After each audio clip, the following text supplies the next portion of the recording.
TV நேயர்களுக்கு astro கேஎஸ்ஐங்காரின் பணிவான நமஸ்காரங்கள். வருஷம் 14/4/2026 தமிழ் வருஷங்களில் பார்த்தாலேயானால் 60 வருஷங்களில் 40வது வருஷமாக வருது. விஸ்வாவசு வருஷம் அப்படின்றதுக்கு அடுத்ததாக பராபவ வருஷம் வருது. தானியங்கள் அதிகமாக கிடைக்கக்கூடிய வாய்ப்புகள் நிச்சயமாக உண்டு. இருந்தாலும் நெருப்பு சம்பந்தப்பட்ட பிரச்சனைகள் அதிகமாக வரக்கூடிய வாய்ப்புகள் உண்டு. ஒரு விஷயத்தையும் நிச்சயமாக வெற்றிகரமாக கையாண்டு மக்களை காப்பாற்றக்கூடிய வாய்ப்புகள் உண்டு. வருஷத்தில் பார்த்தோம்னா காலபுருஷ தத்துவத்தின் முதல் ராசியான மேஷ ராசியில் சூரியனும் சுக்கிரனும் இருக்கார். மிதுனத்தில் குரு பகவான், சிம்மத்தில் கேது, கும்பத்தில் பார்த்தோம்னா ராகு இருக்கார், சனி செவ்வாய் புதன், இந்த 3 கிரகங்கள் மீனத்தில் இருக்குது. இந்த வருஷம் பிறக்கக்கூடிய நாள் செவ்வாய்க்கிழமை. நட்சத்திரம் பார்த்தாலேயானால் இந்த வருஷம் பிறக்கக்கூடிய நாளான நட்சத்திரம் சதய நட்சத்திரம், ராகுவோட நட்சத்திரம். மிகப்பெரிய மாயை விளையாட்டுகள், சித்து விளையாட்டுகள், இதெல்லாம் மிகப்பெரிய மாற்றங்கள் ஏற்படுத்தக்கூடிய வாய்ப்பு. ஏஐ அப்படின்னு சொல்லக்கூடிய ஆர்டிஃபிஷியல் இன்டெலிஜென்ஸ் மிகப்பெரிய மாற்றங்களை ஏற்படுத்தக்கூடிய அளவிற்கு இருக்கக்கூடிய வாய்ப்பு உண்டு. கம்ப்யூட்டர், சாஃப்ட்வேர், ஹார்ட்வேர் ப்ரோக்ராமிங், மாயை விளையாட்டுகள், ஃபண்டு டிரான்ஸ்போர்ட் ஆகுது. அதை தவிர இந்த ஏரோஸ்பேஸ், ஏரோடைனமிக், அதை தவிர காற்றின் வழியாக பிரச்சனைகள், இது எல்லாமே வரக்கூடிய காலகட்டமாக அமைய போகிறது. வருஷம் பார்த்தோம்னா ராகு கேத்துக்குள்ளே எல்லா கிரகமும் ஆரம்பிக்கிறது. எல்லா கிரகங்களும் இந்த வருஷம் ஆரம்பிக்கும் போது ராகு கேத்துக்குள்ளே இருக்கிறதால எந்த ஒரு விஷயமும் ஆரம்ப காலகட்டத்தில் தடையாக இருக்கும். குரு பகவான் மாறின உடனே, அதாவது 26/5/2026 குரு பகவான் கடகத்துக்கு வர்றார். இந்த வருஷத்தில் 3 பெயர்ச்சிகளும் நல்லபடியாக இருக்குது. அதாவது சனி பகவான் பெயர்ச்சியில் இருந்தாலும் வக்கரகதி கிடையாது. எப்போ 5/7/2026, அதாவது ஜூலை மாதத்தில் குரு பகவான் பெயர்ச்சி அடைகிறார். 26/5/2026 அப்போ அந்த 26/5 அப்போ பார்த்தலையானால் குரு பகவான் பெயர்ச்சி அடைகிறதன் மூலம் மிகப்பெரிய ஏற்றம். அப்புறம் இந்த வருஷத்தினுடைய கடைசி, அதாவது ஒரு 10ஆம் மாதம் வாக்கில் பார்த்தலையானால் 11ஆம் மாதம் 13/11/2026 அப்போ ராகு கேத்துவினுடைய பெயர்ச்சி இருக்குது. மிகப்பெரிய விசேஷம், மாற்றங்கள் ஏற்படக்கூடிய வாய்ப்புகள் இந்த வருஷத்தில் இருக்குது. ராகு கேத்துவின் பெயர்ச்சிக்கு அப்புறம் பார்த்தலையானால் மகரத்தில் ராகுவும் கடகத்தில் கேத்துவும் இருக்கக்கூடிய காலம். இந்த காலகட்டத்தில் பார்க்கும்பொழுது குருவோடு சேர்ந்து இருக்குது. அதாவது குரு பகவான் இந்த வருஷம் திருப்பியும் பெயர்ச்சி ஆகிடுறார். 10ஆம் மாதத்துலேயே பெயர்ச்சியாகி சிம்மத்துக்கு போகிறார். குரு பகவான் சிம்மத்தில் இருக்கிறது ரொம்பவுமே விசேஷம். அவருடைய நட்பு வீடுன்னு சொல்லக்கூடியது. அதனால் மிகப்பெரிய ஏற்றம் கிடைக்கும். ராசியில் உட்கார்ந்துட்டு அவர் 5ஆம் பார்வையாக தனுசை பார்க்கறதுனால நல்ல ஒரு ஏற்றம் கிடைக்கக்கூடிய வாய்ப்பு. வெளியூர், வெளிமாநிலம், வெளிநாட்டில் நல்ல ஒரு அந்தஸ்து இருக்கக்கூடிய வாய்ப்புகள் நிச்சயமாக இருக்கும். வருஷத்தில் இந்த ஏற்கனவே போர் சூழல் இருக்குது அப்படின்னு நான் ஏற்கனவே மாசி மாதத்திலே சொல்லியிருந்தேன். மாதிரி போர் சூழல் வந்தது. பார்த்தோம்னா போர் சூழல்கள் சற்று அமைதிப்படக்கூடிய வாய்ப்புகள் உண்டு. எப்போத்துலேருந்து மாதம் 2026 பார்த்தீங்கன்னா போர் நிச்சயமாக கம்மியாகக்கூடிய வாய்ப்புகள் உண்டு.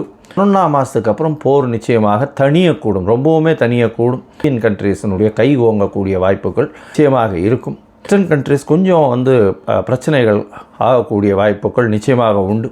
அரேபியன் கண்ட்ரீஸ் ரொம்ப ஸ்ட்ராங்காகக்கூடிய வாய்ப்பு இருக்கக்கூடிய வாய்ப்புகள் நிச்சயமாக உண்டு. வருஷத்தில் பார்த்தலையானால் உங்களுக்கு தங்கத்தினுடைய விலை 12,000 15,000 அதே ரேட்லேயே இருக்கும். வெள்ளியினுடைய விலை சீராக ஏறி கிட்டத்தட்ட ஒரு 350-400 ரூபாய் கிராமுக்கு கொண்டு வந்துடும். இந்த வருஷம் நம்மளுடைய இந்தியன் கரன்சி ஸ்டேபிளாக இருக்கும். இருந்தாலும் டாலர் ஸ்டெபிலிட்டினால் இந்தியன் கரன்சி சற்று வீழக்கூடிய வாய்ப்புகள் மிகவும் அதிகம். 105 ரூபா வரலும் போகக்கூடிய வாய்ப்புகள் நிச்சயமாக இருக்குது. ஷேர் மார்க்கெட் இண்டிசஸில் நல்ல ஒரு ஏற்றங்கள் இருக்கக்கூடிய வாய்ப்பு. மே மாதத்துக்கு மேலே ஷேர் மார்க்கெட்டில் மிகப்பெரிய மாற்றங்கள் வரும். எக்ஸ்போர்ட் இம்போர்ட் பிஸ்னஸ் எல்லாம் பார்த்தோம்னா மே மாதத்துக்கு மேலே நல்லபடியாக இருக்கக்கூடிய வாய்ப்பு. ஏன்னா குரு பகவான் 12ஆம் இடத்து தன்னோட வீட்டையே பார்க்கும்பொழுது நிச்சயமாக ஏற்றம் கிடைக்கும். காலகட்டத்தில் ராகு கேத்துக்குள்ளே இருக்கிறதுனால எந்த ஒரு விஷயத்திலும் நிச்சயமாக தடைகள் அதிகமாக இருக்கும். ரொம்பவும் ஜாகிரதையாக பண்ணுறது ரொம்பவுமே நல்லது. பெண்களுக்கு சிறு சிறு தடங்கல்கள் வரும். பெண்களுக்கு அந்த அளவு ஏற்றம் இருக்கக்கூடிய வாய்ப்புகள் இல்லை. இந்த வருஷம் பிறக்கும் பொழுதே 12ஆம் இடத்துல சுக்கிரன் போகிறது அந்த அளவு விசேஷத்தை கொடுக்காது. சூரியனோட சம்பந்தப்பட்ட மேஷத்தில் சுக்கிரன் இருக்கிறது அந்த இடத்துல அந்த அளவுக்கு விசேஷத்தை கொடுக்காது. புதனும் நீச்சப்பட்டு போகிறதுனால படிக்கக்கூடிய மாணவர்களுக்கெல்லாம் சற்று பின்னடைவு இருக்கும். கரன்சி நம்மளது ஃபால் ஆச்சுன்னாலே ஆட்டோமேட்டிக்காக நீங்கள் வெளிநாட்டில் போய் படிக்கணும்னாலே அதிகமாக கொடுக்க வேண்டிய கட்டாயம் வந்துடும். அதனால் கொஞ்சம் ப்ரெஷர் அதிகமாக இருக்கக்கூடிய காலகட்டமாக அமைய போகிறது. வருஷத்தில் தானியங்கள் அதிகமாக விளையக்கூடிய வாய்ப்பு, பால் சம்பந்தமான விஷயங்கள் நல்லபடியாக இருக்கக்கூடிய காலகட்டமாக இருக்கும். இந்த ஒரு பிரச்சனையையும் நிச்சயமாக சமாளிக்கக்கூடிய ஒரு பெரிய விஷயம் நம்மளுடைய கண்ட்ரிக்கு நிச்சயமாகவே இருக்கும். ஏன்னா குரு பகவான் இந்த வருஷத்தினுடைய ராஜா பொறுப்பில் இருக்கிறதுனால எந்த ஒரு விஷயத்தையும் எல்லாத்தையும் அனுசரித்து போகக்கூடிய நல்ல ஒரு ஏற்றம் இருக்கும். சட்டதிட்டங்கள் கடுமையாகக்கூடிய வாய்ப்புகள் உண்டு. ஏன்னா மந்திரி செவ்வாயாக இருக்கிறதுனால. இந்த வருஷம் மேஷம் முதல் மீனம் வரை எப்படி இருக்குது அப்படின்றத பார்க்கலாம். விருச்சிக ராசி நேயர்கள், விசாகம் அனுஷம் கேட்டை இந்த 3 நட்சத்திரம் 9 பாதங்களை கொண்ட ராசி. ராசிக்கு அதிபதி செவ்வாய், ராசிக்கு 5ஆம் இடத்துல இருக்கார். நல்ல ஒரு விசேஷம். ஏன்னா ராசியின் அதிபதி 5, 9 இருந்தார்னா கவலைப்படவே தேவையில்லை. எல்லா விதமான வெற்றிகளும் வரும். மகாலட்சுமி யோகம்னு சொல்லக்கூடியது 1, 5, 9 சேர்ந்திருக்கிறது மகாலட்சுமி யோகத்தை குறிக்கிறது. 5ஆம் இடத்துல உங்களுடைய ராசிநாதன் இருக்கிறது ரொம்பவுமே விசேஷம். இவ்வளோ நாளாக சனி பகவான் அர்த்தாஷ்டம சனி 4ஆம் இடத்துல இருந்தார். அதனால் மிகப்பெரிய அலைச்சல், தொல்லைகள், மனக்குழப்பங்கள், உடல் நலத்தில் பின்னடைவு இதெல்லாம் இருந்தது. இப்போ இந்த வருஷம் பராபவ வருஷம் பெரிய ஏற்றத்தை கொடுக்கக்கூடிய காலகட்டம். சனி பகவான் 5ஆம் இடத்துல இருக்கார். நல்ல ஒரு ஏற்றம். அதாவது 4ஆம் இடத்துல இருந்ததை விட 5ஆம் இடத்தில் நிச்சயமாக நல்லபடியாக இருக்கும்.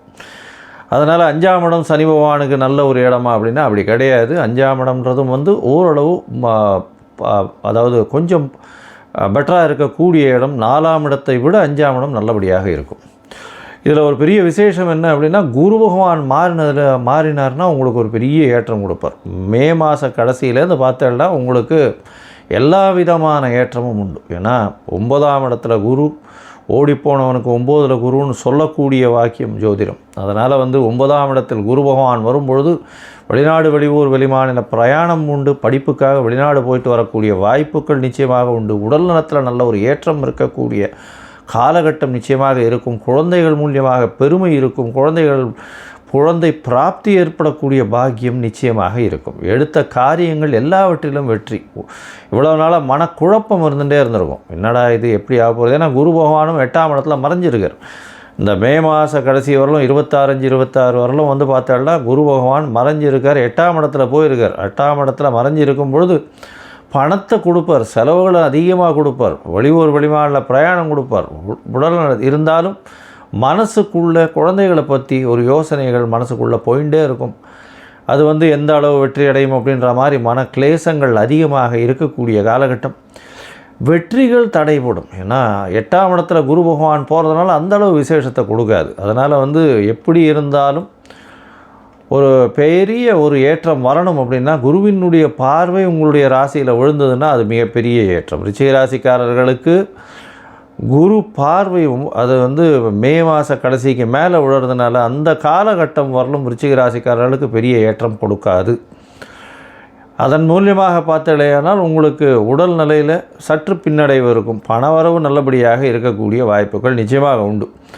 அது தவிர பார்த்தலையானால் புதிய கடன் அமையும். இந்த வருஷம் பார்த்தோன்னா புதிய கடன் வரும். புதுசாக நீங்கள் பார்த்தோன்னா குழந்தைகளுக்குன்னு அதிகமாக செலவு பண்ணக்கூடிய காலகட்டமாக அமையும்.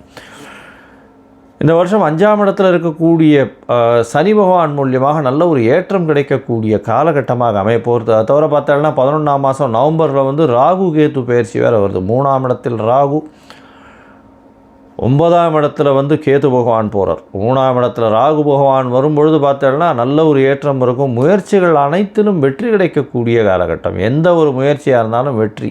இருந்தாலும் இளைய சகோதர சகோதரிகளோடு சில மனக்கசப்புகள் வரக்கூடிய வாய்ப்புகள் நிச்சயமாக இருக்கும். ஏன்னா ராகு 3ஆம் இடத்துல இருக்கும்பொழுது உயிர்காரகத்தை கெடுத்து பொருள்காரகத்தை கொடுக்கக்கூடியவர். அதனால் கண்டிப்பாக உங்களுக்கு பண வரவு, எந்த முயற்சி எல்லாவற்றிலும் வெற்றி கிடைக்கும். ஆனால் இளைய சகோதரர்களோடு சிறு சிறு மனக்கசப்பு ஏற்படக்கூடிய வாய்ப்பு உண்டு. தந்தையின் உடல்நிலையில் சற்று பின்னடைவு நிச்சயமாக இருக்கும். 9ஆம் இடத்துல கேத்து இருக்கிறதுனால தந்தையின் சொத்துக்கள் வர்றது கொஞ்சம் சிரமப்படக்கூடிய வாய்ப்புகள் உண்டு. பூர்வீக சொத்துக்கள் வர்றதும் தடைபடக்கூடிய வாய்ப்புகள் இந்த காலகட்டத்தில் உண்டு. தொழிலில் மாறுதல்கள் ஏற்படும். 10ஆம் இடத்துல குரு பகவான் போகிறார் 10ஆம் மாதத்துக்கு மேலே. அதனால் 10 அக்டோபருக்கு மேலே போகிறார். அதனால் தொழில்களில் மாறுதல்கள் ஏற்படும்.